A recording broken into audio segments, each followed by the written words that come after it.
Excellencies, colleagues, ladies and gentlemen, very nice to see you. Thank you very much for coming to a particular special evening organised by CMEC, the Conservative Middle East Council, where our guest tonight is His Excellency Husam Zomlot.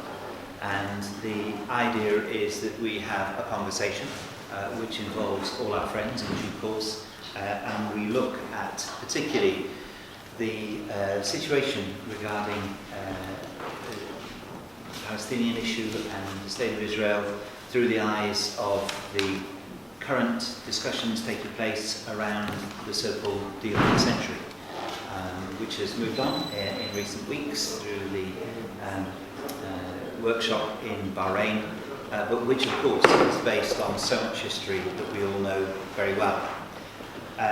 My name is Alistair Burt. I'm the Member of Parliament for North East Bedfordshire, but perhaps known more to colleagues here as the Intermittent Minister for the Middle East in the United Kingdom, having served between 2010 and 2013, and then more recently 2017 through to March this year before Brexit intervened.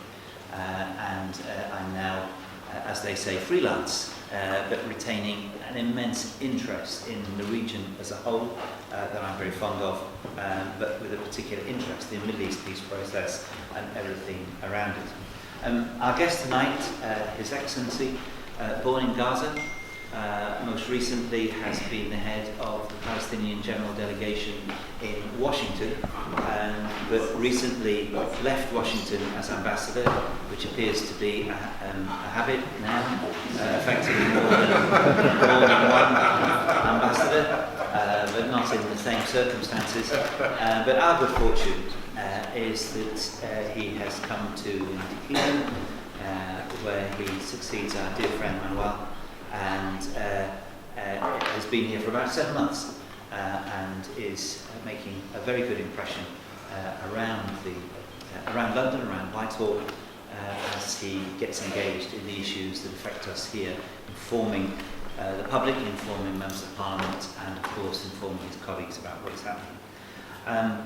So that's what I want to say by way of introduction, and what I thought we'd do for the next 30 minutes or so is just bounce a bit of conversation around between us, and then an opportunity for questions. I noticed that proceedings are being filmed, so that means anyone who makes an intervention can assume that someone is listening more than they usually listen to things that are going on in here, but we appreciate that it's there and we will adjust accordingly. I suppose the first thing to say, Husam, is bearing in mind all that's going on in Washington at the moment and the diplomatic fervour that's going on, what was your feel of the administration? Because you were there when the Trump administration went into office, weren't you?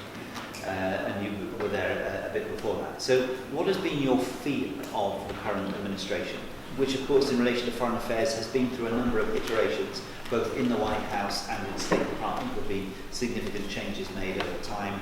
What's been your feel of how it works?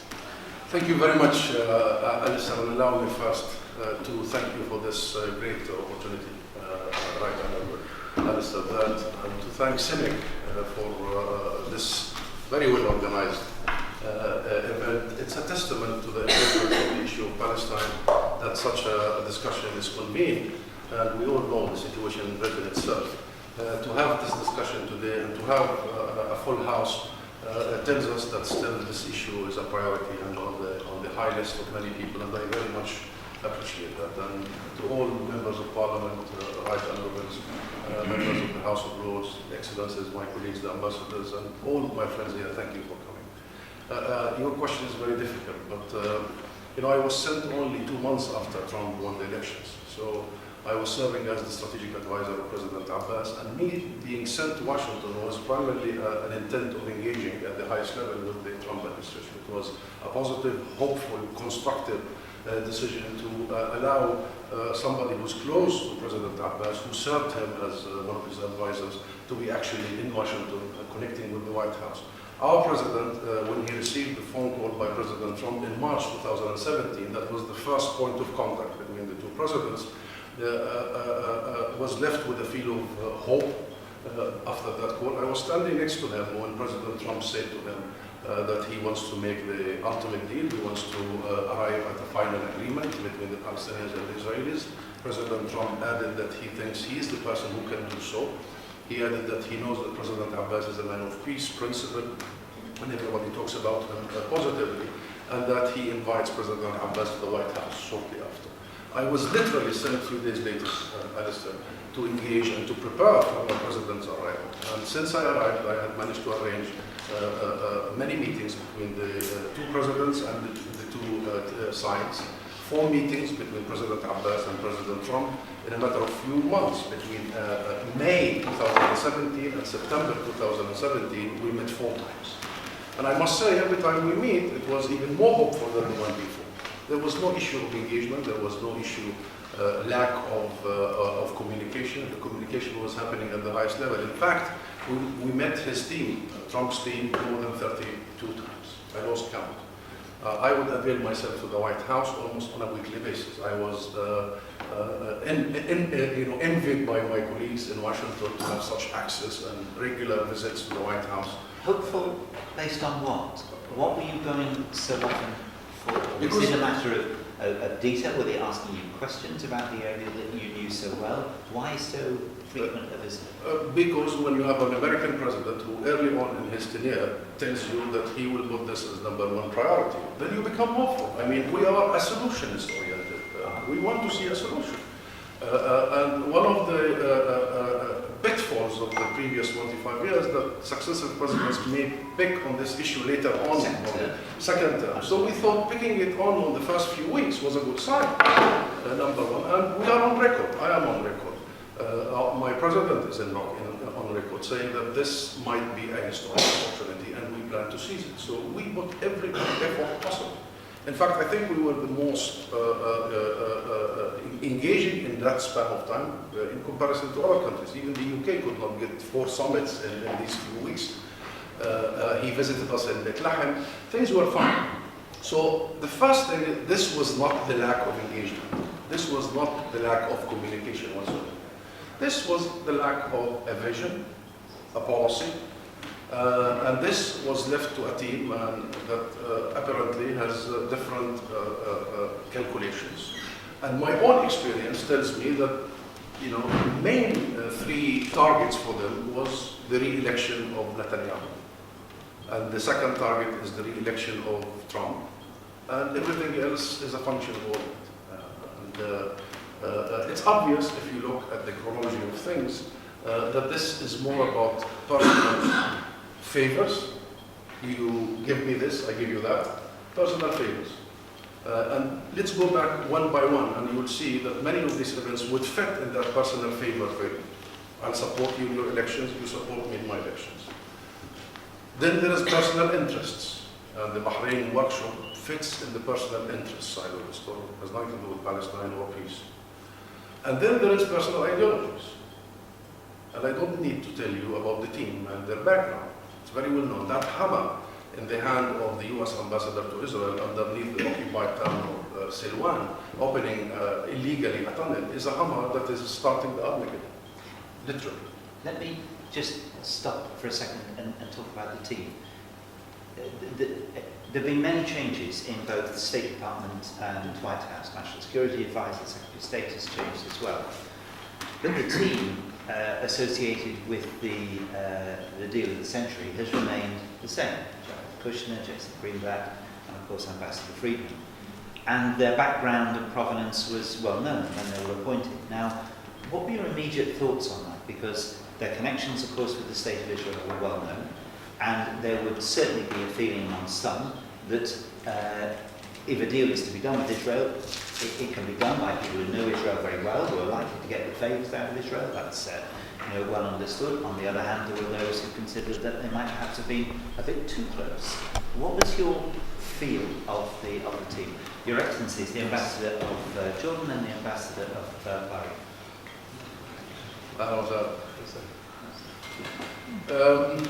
The feel is that their background, their political, ideological, business professional background was way more important and influential in their thinking and their conduct than the fact that they represent a state, and let alone the United States of America. I did not feel that I was dealing with statesmen, rather, private companies who talk more of interests.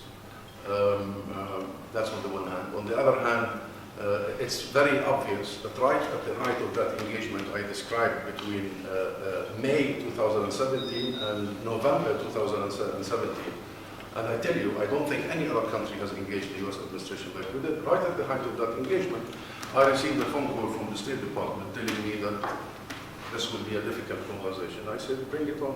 We are used to difficult conversations. I don't come from Switzerland. They said, we're gonna close your office, your diplomatic mission.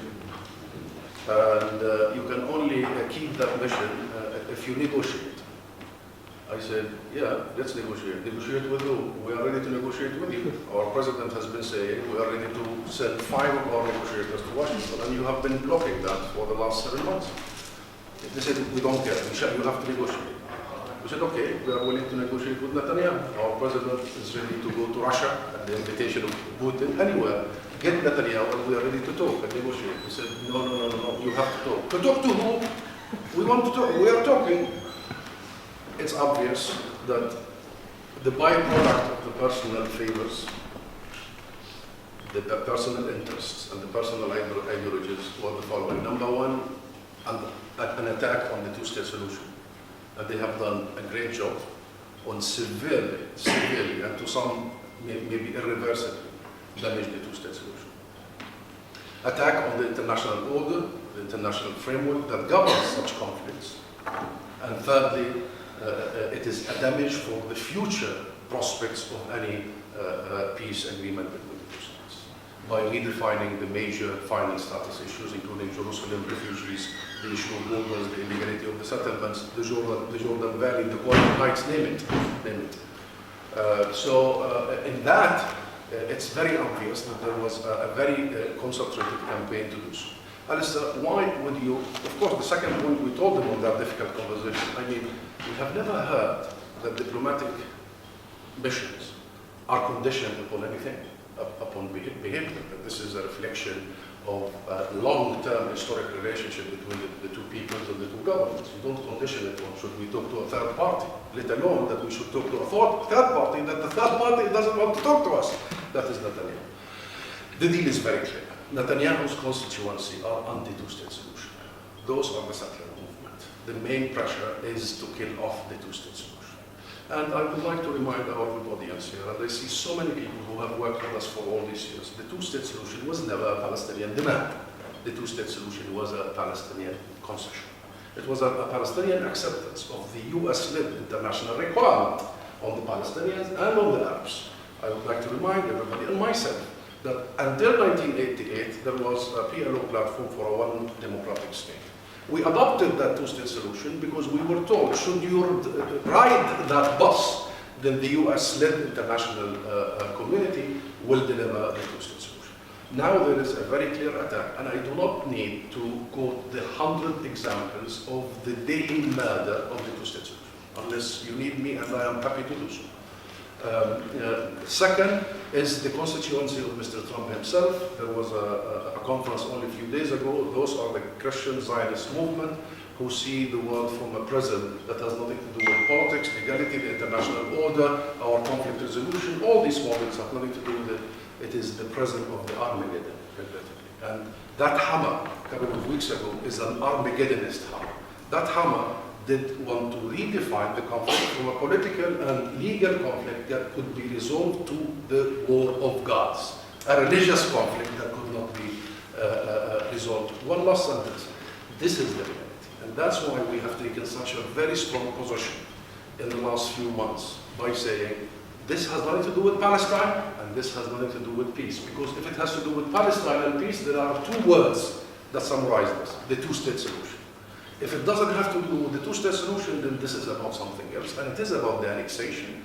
It is about buying time for that annexation to happen. It is certainly about the blame game and blaming the Palestinians for not engaging and for not riding a dead political horse that they have already shot the day they recognized Jerusalem and moved the embassy. So we realize all that, and the main question is where we move from here rather than what happened in the last 2 years. Okay. Let me add a perspective from the UK point of view on the basis of, as you were going through this is what we were seeing because it helps fill out the conversation between us, and then I've got a couple of questions based on that.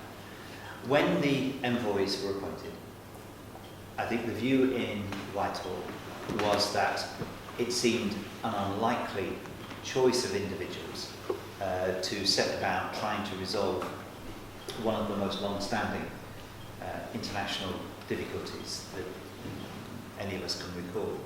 But there was an argument that very clever people had devoted a huge amount of time to it. No one could have done more in the previous American administration than John Kerry, who clearly was very deeply personally committed to seeing a resolution of this.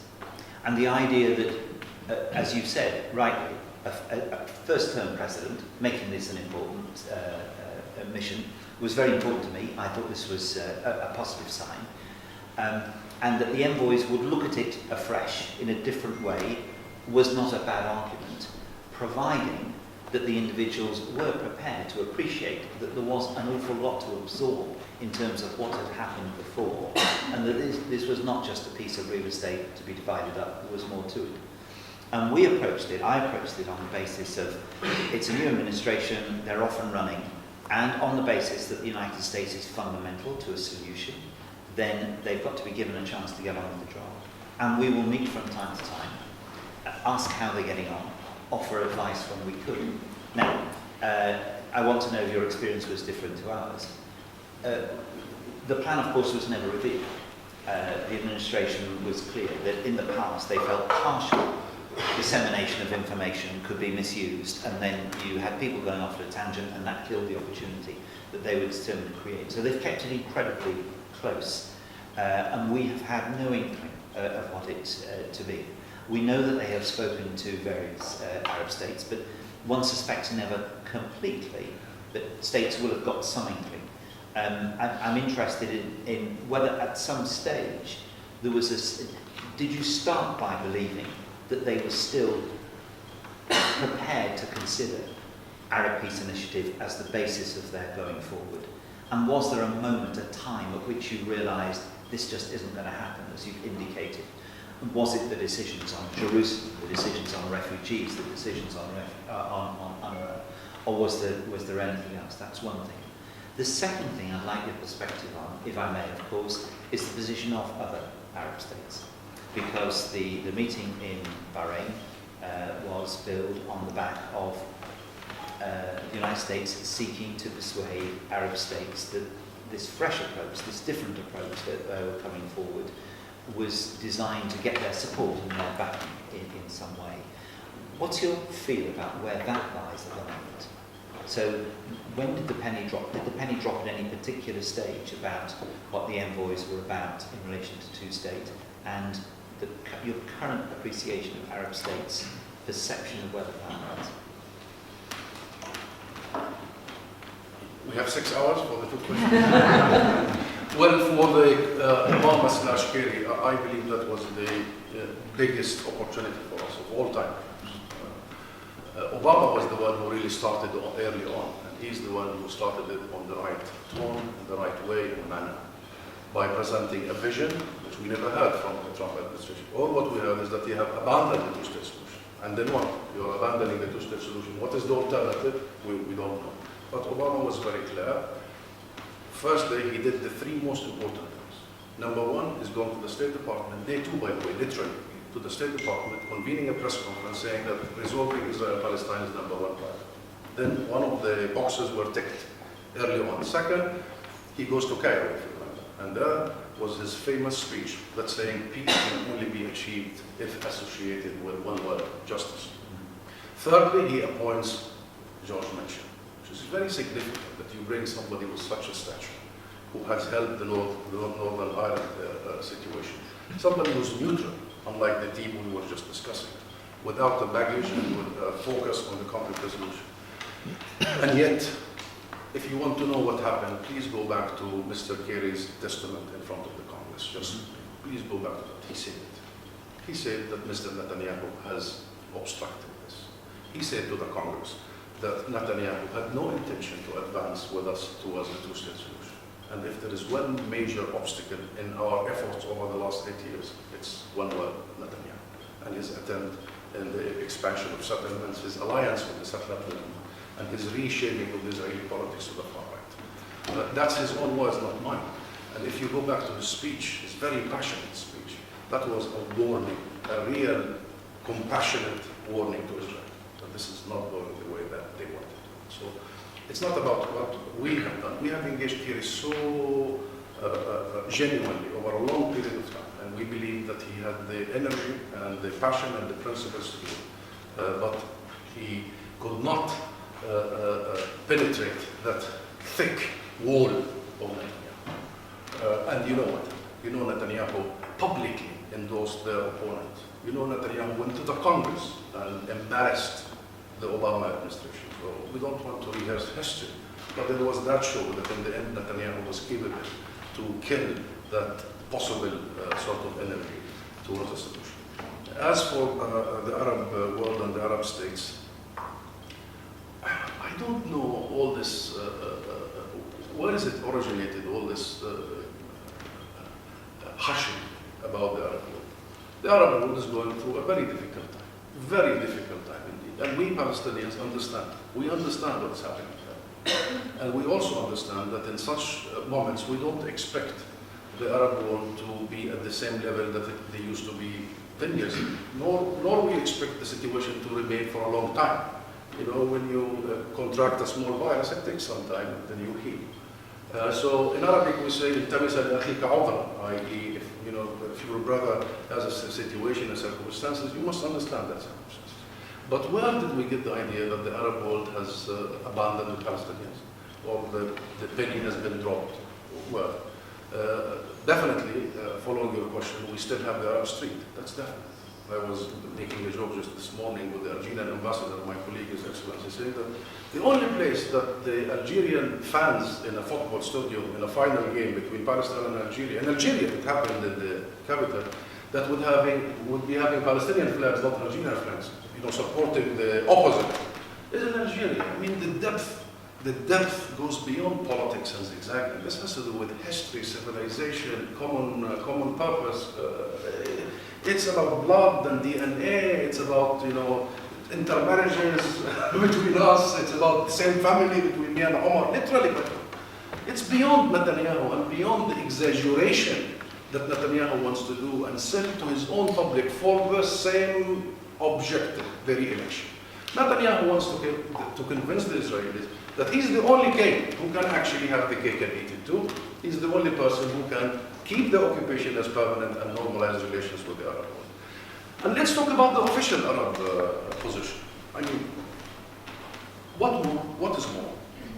When the king of Saudi Arabia stands in the Arab summit in Saudi Arabia, first minute, and says, this summit shall be called the Summit of Jerusalem.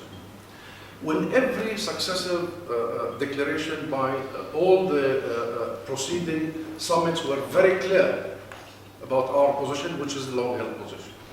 When you have all these very clear signs, including a special meeting with President Abbas and the Arab foreign ministers in Cairo only a few months ago, that has reiterated very strongly the opposition to the Trump attempts, the Arab lines vis-à-vis Jerusalem, refugees, borders, all that. And you know the position of the neighboring countries, Jordan, and we have His Excellency the Jordanian ambassador, and Egypt, and all the stakeholders that have peace agreements with Israel. It hasn't changed, and I don't think it will change.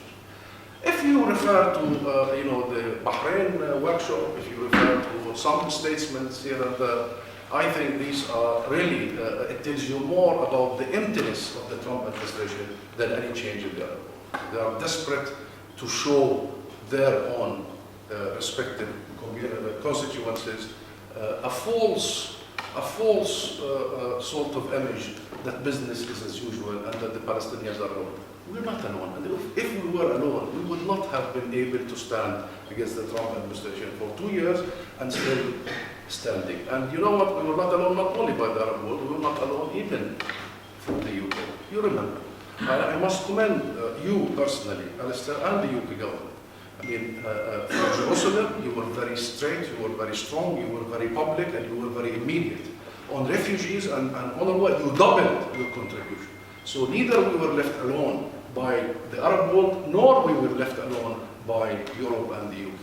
So there is one thing that Netanyahu is adamant to do, to recreate an image. It's almost like washing away. It's an art of, what's the word, illusionary. It's an amateurish magician. Hey presto, there is no longer Arab-Israeli conflict. Abracadabra, there are no 5 million Palestinians under occupation. They are not called occupation. Zem, if I'm still remembering when I was a kid all these words by musicians, Jerusalem has no longer 500,000 Palestinians who own every home, every street, every church, every mosque.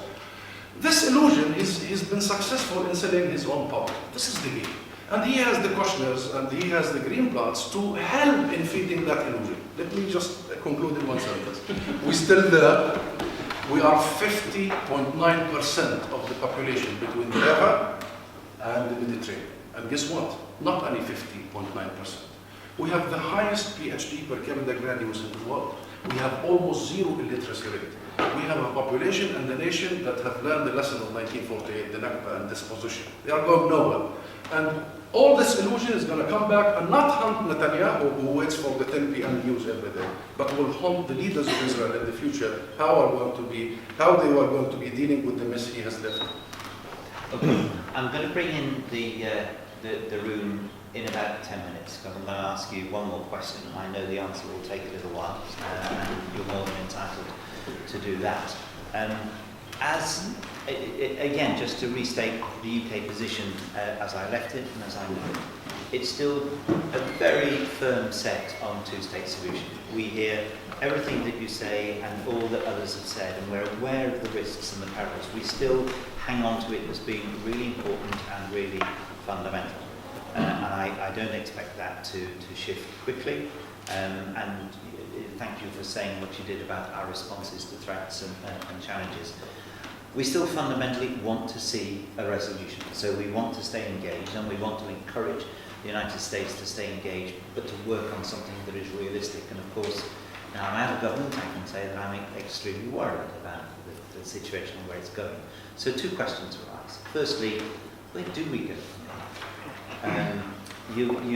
You paint a picture. We have a sense that the workshop in Bahrain was, as it were, the first stage of a plan. That was the economic basis, and there were many private interests came together, and clearly the aim of the envoys. And we all know that economics are part of any solution, but some of us believe it isn't by any means the whole solution. So it's the first part. So what do we expect then? And secondly, you do paint a picture where the relationship now with the United States for yourselves seems extremely bleak. As you know, on my visits to Ramallah, even after decisions taken by President Trump, we urged you to use some channel of communication. Keep the links open, because of course there are others in the administration, and there are skilled and long-term diplomats who I suspect want to see a different way forward, but are very anxious that things don't get worse. The situation in Gaza, of course, which has not been a major topic of our conversation here, but we don't forget how difficult that has become, and the tragedy of recent times, the fear that something worse may be sparked in the region. What do you think happens next politically? And how best do you feel that partners can be involved? Is there a role for the European Union now going forward? But will you be able to get back to some contact with the United States? Because unless you have some contact with them, life is going to be still more difficult in the future. Definitely that needs 6 hours. But no other country, no other nation, would be keen on the relationship with the U.S. more than us. You know, when in 1988, finally